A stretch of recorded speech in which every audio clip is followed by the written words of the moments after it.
মই মানে কি খোৱা বোৱা উঠিয়ে একাপ চাহ লাগিবই লাগিব আৰু যদি চাহখিনি মই নাখাওঁ তেতিয়াহ'লে মানে একো কামেই কৰিব মন নাযায়। যেনেকৈ গাড়ীত মানে গাড়ীত যেনেকৈ তেল ভৰালে গাড়ীখন চলে তেনেকুৱা মোৰ মানে চাহকাপ নহ'লে একো কামেই কৰিবলৈ মই সেইকাৰণে আগতে মই চাহখিনি বনাই খাই লৈছোঁ। খাই তাৰপিছত লাহে লাহে আকৌ কাম কৰিম।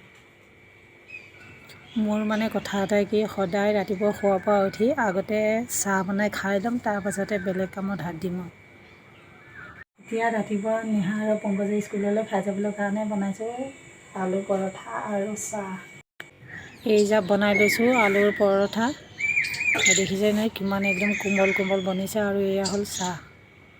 এয়া দেখিছেই নহয়, এয়া গোবৰ অকণ নাই এয়া চোতালত পাবলৈ কাৰণে মই গোবৰ এয়া লৈ এই মানুহ ঘৰৰ পৰা গেটত এয়া এনেকৈ কিনি আনি থৈ দিছে, তাকে চুৰি কৰি আনিছোঁ গোবৰ ইয়াত উঠিবলৈ কাৰণে।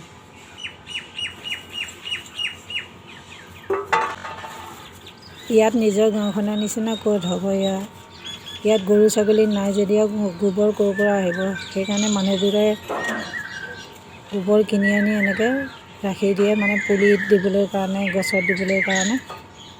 আৰু মই তাৰ পৰা অকণমান ইয়াত গোবৰ দেখিছে নহয়, এয়া চুৰি কৰি লৈ আনিছোঁ। আনি লৈ এতিয়া এনেকৈ ভাঙি লৈ ইয়াত অকণ অকণ মানে দি দিম আৰু। এই পুলিকেইটা মানে শুকাই গৈছে পানী দিওঁতেনো, ইয়াত মানে ইমানেই ৰ'দ দি আছে, পানী দিওঁতেও মানে পুলিখিনি শুকাইছে। সেইকাৰণে এয়া লৈ আনিছোঁ গোবৰ দিবৰ কাৰণে। ইয়াত গোবৰ অকণমানৰ কাৰণেও বহুতেই হাহাকাৰ লাগে।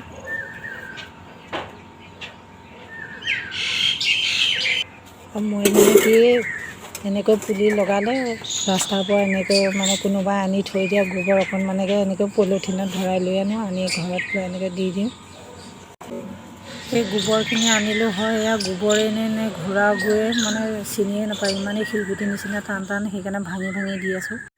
এই পিঁয়াজখিনি দেখিছে, এই পিঁয়াজ কেইটামান মানে মই কোকোকোলা বটল কাটি এই পিঁয়াজৰ পাত খাবৰ কাৰণে এনেকৈ লগাই থৈছিলোঁ। পিঁয়াজ কটাতকৈ ঘাঁহখিনিয়ে বেছি দেখোন আৰু।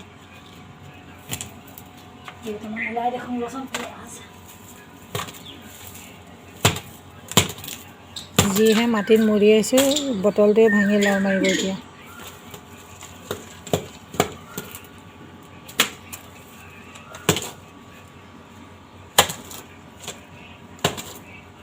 বৰ ডাঙৰ হ'ল কিয় পিঁয়াজ কেইটা।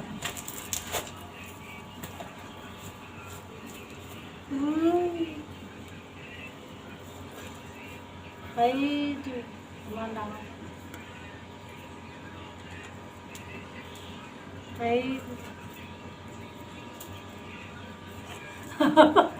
বজাৰলৈ নিবলৈ হ'ব আৰু এইকেইটা।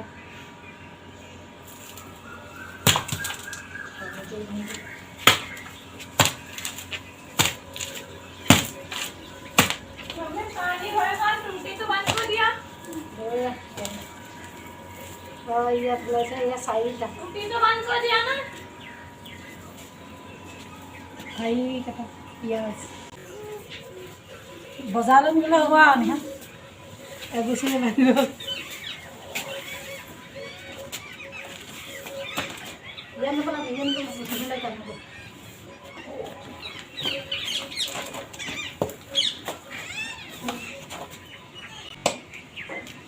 এইকেইটা আকৌ ৰাখি দিওঁ, আকৌ কিবা অলপ লগাব পাম।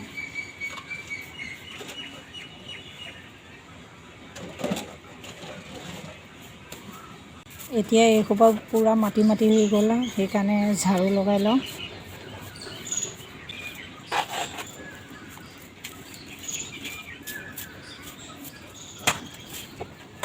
সেয়া আমি খাবলৈ কাৰণে এতিয়া খানা উলিয়াইছোঁ, ভাতটো খাই ল'মগৈ। এতিয়া খাবৰ কাৰণে বনাইছোঁ ভাত, দাইল, আলু ভুজিয়া আৰু পকৰি।